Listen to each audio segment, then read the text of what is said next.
There's one study that was done, a single meal of McDonald's, with a nice big gulp size of supersized drink and fries, impacted cognitive function for 2 weeks afterwards. Holy, are you serious? Oh my god. Yeah, that was published in New Scientist approximately 3 years ago. If you can imagine that, 2 weeks of being dumbfounded from a single burger, that's a pretty significant impact.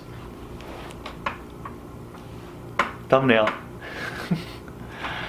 Alright, what is going on, guys? So if you've been following along these Neurohacking Experiments series, the last video I sat down with the amazing Ben Switzer here, and we kind of discussed his life, why he is involved in cognitive optimization, and what he thinks is going to happen through these experiments. So today we're sitting down here and he's going to take us through his whole interview and consultation process, and I believe through it as well you mentioned that you're going to kind of do a little bit of explaining of the brain anatomy and how everything works out, because this is what you want your clients to understand, right? Exactly. So we'll do a quick interview where I'm just going to ask some basic questions to understand what your ideal outcome would be. Is it greater memory? Is it focus? Is it emotional control? Things like that. And then, I'll explain some basic neuroanatomy, because the basis of this program is that it's not a pill. It's not something that I give you and then you need to keep coming back to me for another pill, like limitless, right? Yeah. It's after this program's done, you understand everything. You can apply this program for the rest of your life, and I don't want to see you again. Basically, like no repeat customers. Because once we're done, and you know what to do. Awesome. Well, let's just dive right into it. Okay, so as I said, first thing I want to know is, what are you interested in getting better at? Well, there's a couple things, like I'm not really good at playing instruments, and I also really want to learn Hungarian this year. So I'd say if there's anything, I prefer the Hungarian. Just try to learn Hungarian as quick as I can over 2018. I want to kind of impress my family. Okay, perfect. So that would be like an accelerated learning type of modality, and we've got something for that. So it even gets as specific as targeting language or music. So how it works, and I'll give you a quick overview of the program real quick. So I break it into 3 parts. Each part is 2 weeks long, and then there's a final part, which is just me consulting over time to make sure it's implemented right and you're getting the proper results. So in the first 2 weeks, typically it's around nutrition and exercise, which you probably have a pretty good grasp on. So a lot of that's going to be implementing the nootropics and the more specifics of the nutrition plan that relate to brain health and neuroprotection, things like that. Okay. Week 3 and 4, I should say, are where the training starts to get intense, and that's where we're going to be doing specialized meditation techniques, some computerized brain training, as well as starting to get into the language and music practice.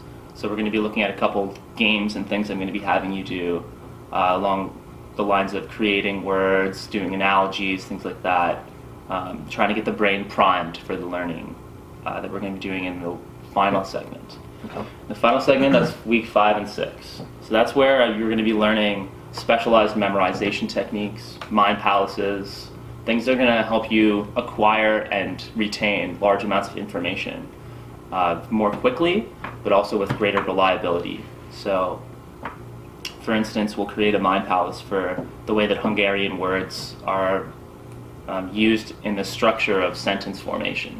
So we'll have like rooms that are like an algorithm. So you'll be walking through the sentences in your mind, essentially. Interesting. Yeah, it's a little trick I came up with a couple years ago. It's really effective for English. I don't know how complex Hungarian is, but I'm going to be learning a little bit. I guess so. I'm trying to teach you, so should be interesting. Yeah. So my next question would be to run me through what your day is like already.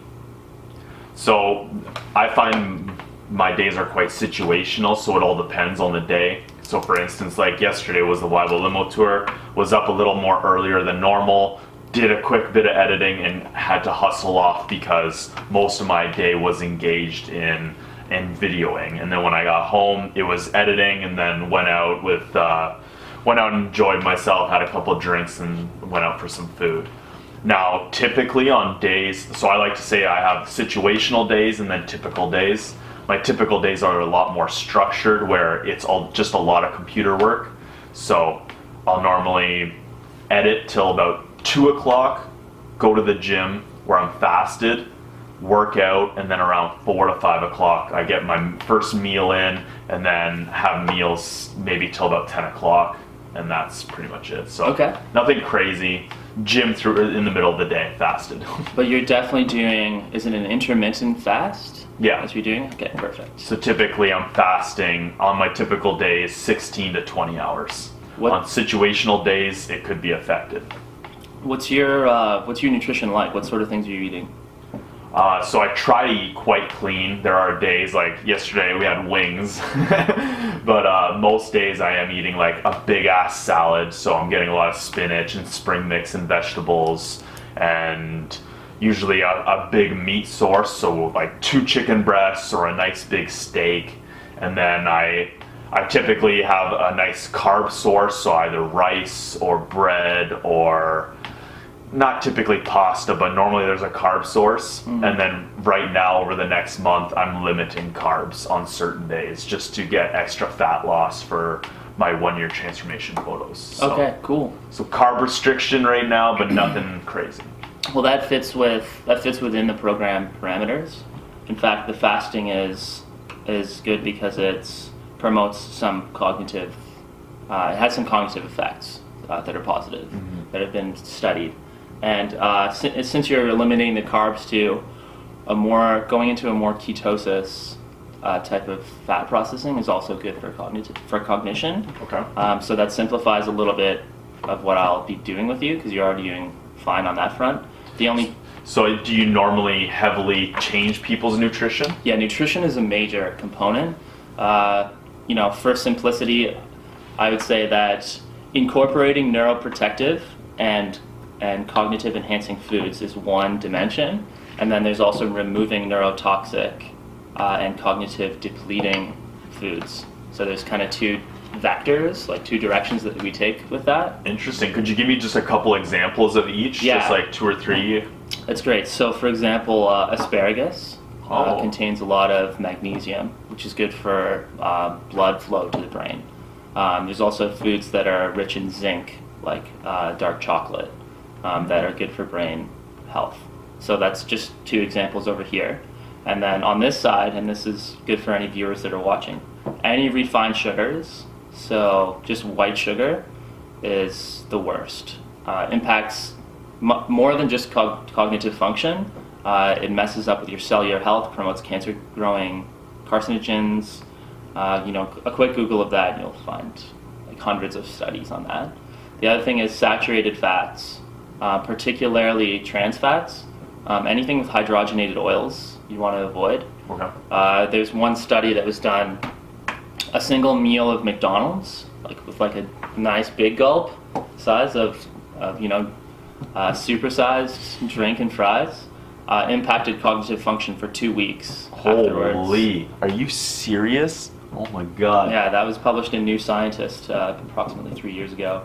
And so if you can imagine that, 2 weeks of being dumbfounded from a single burger, that's a pretty significant impact. I legit have McDonald's on Friday. Oh my god. I need to flush myself out before we start this. Yeah, that's 2 weeks, eh? Yeah, so it's pretty significant. And so when I work with people, and this is pretty consistent across the clients that implement these changes with fidelity, is that about a month after they start the changes, they have dramatic physiological changes. Reductions in pain, they'll have increased energy, clarity, and they're like, wow, Ben, this program's really working. We're not even done. We're just getting started. That's just the nutrition. Yeah. But it's a hugely important component because, I heard the analogy I really liked. If you've got a Ferrari, it's a great car, and you're putting diesel into it, it doesn't run on diesel. Yeah. It might not run at all. It might break down. It doesn't mean that it's not a great car. You're not putting the proper fuel in it, and you're not maintaining it properly. The human body is a remarkable machine, but it runs on fuel. Mm-hmm. So optimizing that system is extremely important. Yeah. And then on the other side of that is the exercise, which you're probably doing a lot of that already, but for the sake of posterity and this is typically what we go through in the first session. So I won't have any redundancy, so I'll just explain it here. Mm-hmm.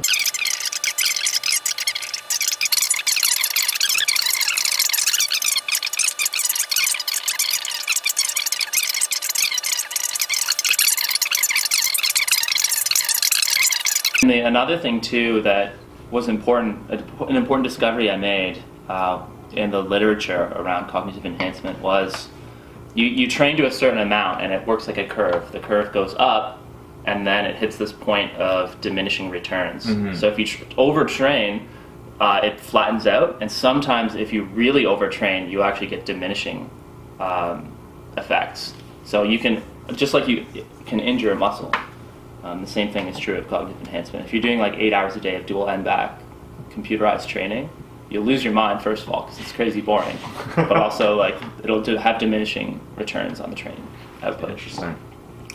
Yeah. So bringing it back to Earth here, because we just went into outer space for a minute. So the first component is exercise and nutrition, and I'll basically be working with you, and I have a nutritionist that I consult with on these programs. So based on your body mass index, how much exercise you're getting, like your biological sex, like all these factors contribute to an optimal nutrition landscape that we'll customize for you. And then the exercise component, you're good. Okay. But we're going to be implementing some of the meditation in there. Just to get you familiar, are you meditating at all already? No, unfortunately not. Okay. I wish I was. That's perfect, because that's a huge component. You can get great benefits from that in terms of focus, okay, and also that inhibition of the crazy stimuli from the environment and your own thoughts, which can be quite interrupting when you're trying to focus on something. So that's great. And then, like I said, second component, week 3 and 4, we're going to be moving into training. And that's like telling your brain, get ready, because this is going to be intense, essentially. So you're going to be implementing daily, probably around 30 minutes.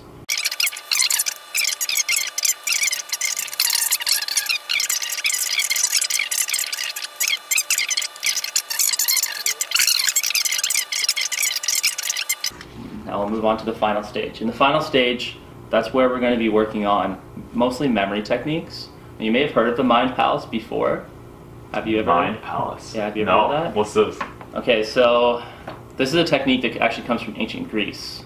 And it was initially called the method of loci. And loci it comes from the word locus, which just means a localized object. Okay, so this technique is a way to encode information in the memory into an imaginary physical space that you can navigate through. And there's a book, it's quite famously written by, I don't remember his name, but the book's called Moonwalking with Einstein, and it's about a science journalist who went and studied memory champions, wrote a book about it, and then learned their techniques, and then went and competed and won. Really? Himself, which was quite remarkable. So do check him out. He's actually got a couple videos on YouTube as well. What's his name, sorry? I can't remember his name. But if I search Moonwalking with Einstein, I should have done a Mind Palace for remembering his name. But the initial use of this was actually like it was like a ballroom feast almost. So if you can imagine, there's like a big table, like a square, like this, almost like a semi-square, and then there's people seated at each position in the table. This person who invented the technique could remember details about each person based on their sequence at the table. So let's say if you mixed up the sequence, it would totally screw them up. Yeah. And part of that is as a result of the brain is trying to interpret the world through time and space. So if you can imagine it this way, and this is the example I often use. So when you teach a kid math or something, the math is disembodied from any context in time. It's just like, here, your computer, okay? Now they put the variables into the values into the kid outputs some sort of answer, right? So it's not really problem solving. Yeah. Now now the brain is designed such that the answer is valuable. So it could be like a berry, right? So if you can imagine you're in the jungle, right? You have your little village, you have your little hut. Typically you'd have to forage all day or hunt all day to get a meal. So that's why like fasting actually makes sense to the body, because we weren't usually just sitting around with drive-thrus, like we were in the jungle, right? Yeah. So the brain is designed to remember the path to where the berries are, or remember the path to where that deer trail runs and you can hunt, right? Yeah. And so it remembers it by landmarks through time.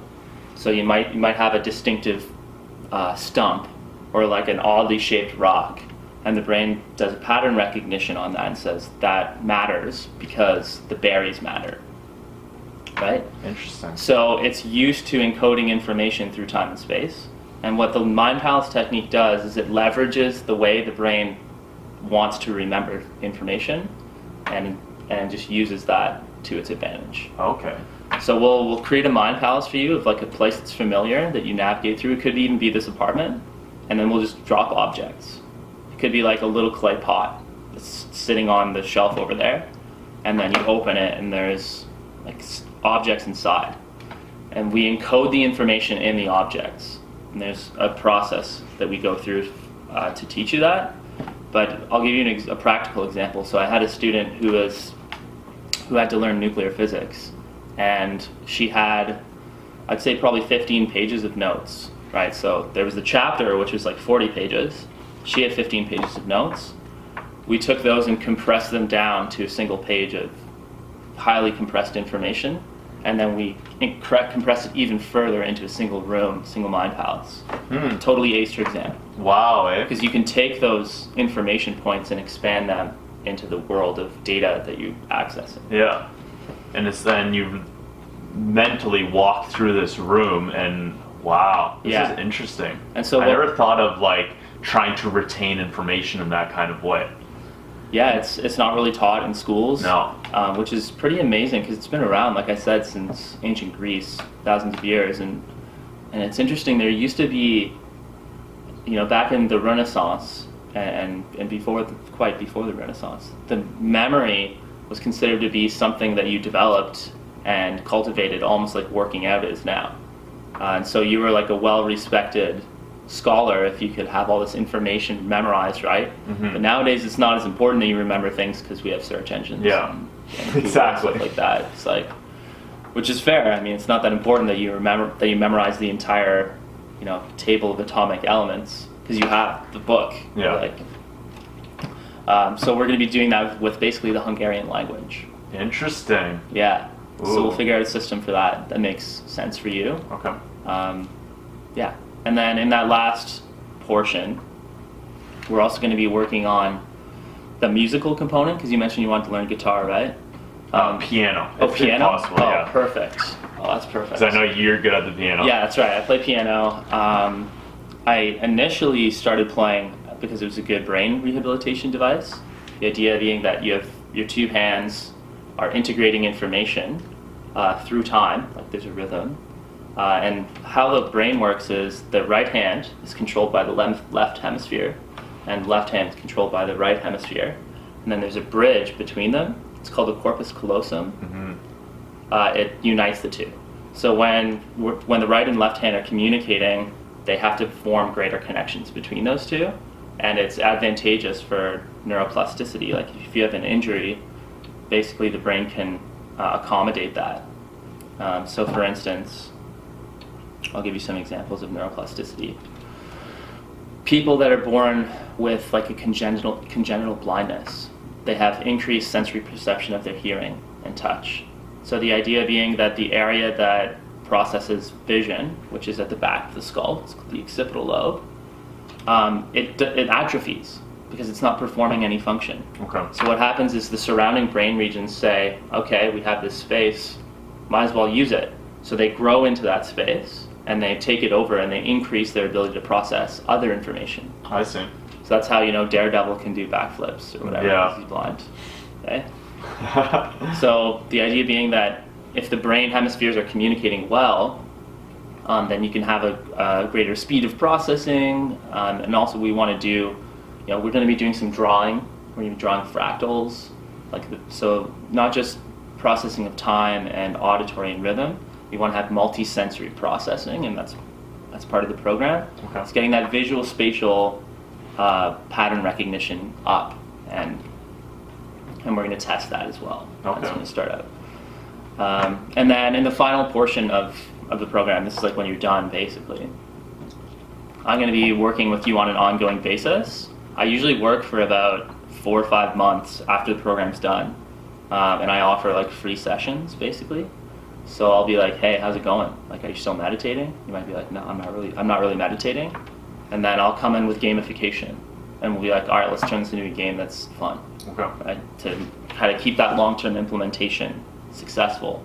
Or like if we do the cognitive testing and you haven't gotten results, or if you haven't learned the language to the extent that you wanted, I come in and I work for free, basically, to make sure we get the results. And that typically means, like, well, I've never had a program that wasn't successful because of that long term. So I'm going to be pushing you to make sure that you get the results that you want, right? Awesome. And that's pretty much the program structure. I wanted to just quickly teach you a little bit of neuroanatomy, just so you can understand what's going to be going on in your brain when you do this stuff.